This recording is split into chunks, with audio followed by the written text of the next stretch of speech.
भाई तुम्हें पता है कंपटीशन ज्यादा नहीं है, अच्छे तरीके से कंपटीशन में उतरने वालों की बहुत ज्यादा कमी है।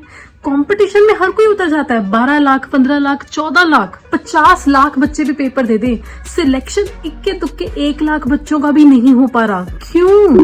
क्योंकि कंपटीशन में उतरना मतलब सिर्फ एक एप्लीकेशन फॉर्म को फिल करना, बस वो तुम कंपटीशन में उतर गए। लेकिन तुमने उस कंपटीशन में उतरने के बाद क्या रेडी करा, तुमने उतरने से पहले क्या प्रिपरेशन करी, तुमने क्या स्ट्रैटेजीज लगाई, वो डिपेंड करती है तुम्हारी सिलेक्शन पे। जब भी हम कंपटीशन में उतरते हैं तो कंपटीशन में उतरने से पहले हमें कुछ चीजों को सोचना पड़ता है। सबसे पहले तुम अपना सिलेबस देखो। तुम्हारे कंपटीशन, जिस भी कंपटीशन में तुम उतर रहे हो, नीट, जेईई, जो भी कंपटीशन में उतर रहे हो, उसका एक डिफाइंड सिलेबस आता है।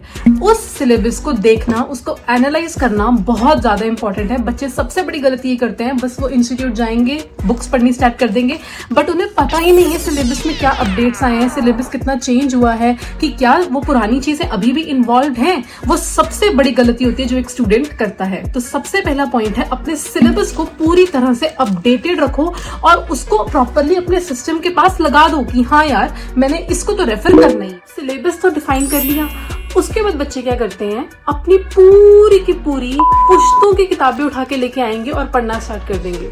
तुम्हें पता है बच्चे क्यों नहीं क्रैक कर पाते? क्योंकि वो 10 बुक्स को एक ही बार रिवाइज करते हैं। और एक टॉपर क्या करता है, एक ही बुक को 4 बार रिवाइज करता है। तुम कोई भी टॉपर इंटरव्यू सुन लो, 10 बार बोलेंगे सिर्फ एनसीईआरटी पढ़ी, सिर्फ एनसीईआरटी पढ़ी। माना सिर्फ एनसीईआरटी तो देखो उन्होंने नहीं पढ़ी, right? Everyone knows only NCERT is not enough. NCERT के साथ एक रेफरेंस बुक रखनी पड़ती है, लेकिन वो रेफरेंस बुक को सिलेक्ट करना इज वेरी वेरी इंपॉर्टेंट, क्योंकि उस एक रेफरेंस बुक ने तुम्हारे स्कोर को यहां से यहां तक लेके जाना है। फिर बच्चे बोलते हैं हमने तो मॉक पेपर भी दिया था। मॉक पेपर देने के बाद वो क्या करते हैं, हमने मॉक पेपर दिया, चलो ठीक है, मॉक पेपर हो गया, सब समझ में आ गया, मिस्टेक्स देख ली, चलो अब दूसरा मॉक पेपर देने चलते हैं। जो एक मॉक पेपर तुमने दिया, उसके सॉल्यूशंस देखने की जगह क्या तुमने देखा, तुमने कौन सा क्वेश्चन कितने टाइम प्रेशर में आके सॉल्व किया, तुमने कौन से क्वेश्चन में सिली मिस्टेक करी, तुम कौन से क्वेश्चन में कॉन्सेप्ट में ऊपर नीचे हो गए। मॉक पेपर देने का एक ही फायदा है, जब तुम इन 3 चीजों को एनालाइज करो।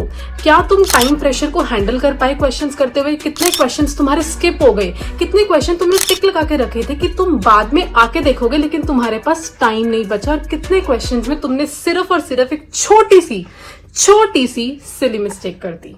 चीजों को अंडरस्टैंड करो, एनालाइज करो, समझो, राइट? क्वेश्चन प्रैक्टिस करो। लोगों को लगता है कि प्रीवियस ईयर क्वेश्चंस तो हम बाद में करेंगे जब सारा सिलेबस हो जाएगा।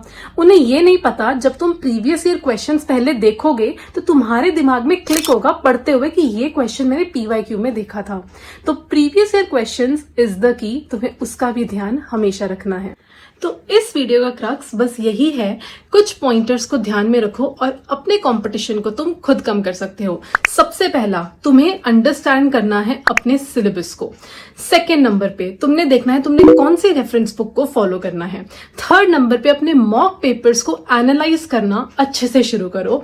And last and the fourth pointer ये है, प्रीवियस ईयर क्वेश्चंस को स्टार्टिंग में ही रेफर करो ताकि तुम जब भी कुछ पढ़ो अपने माइंड में क्लिक कर पाओ। That's all for the video. Do subscribe for more.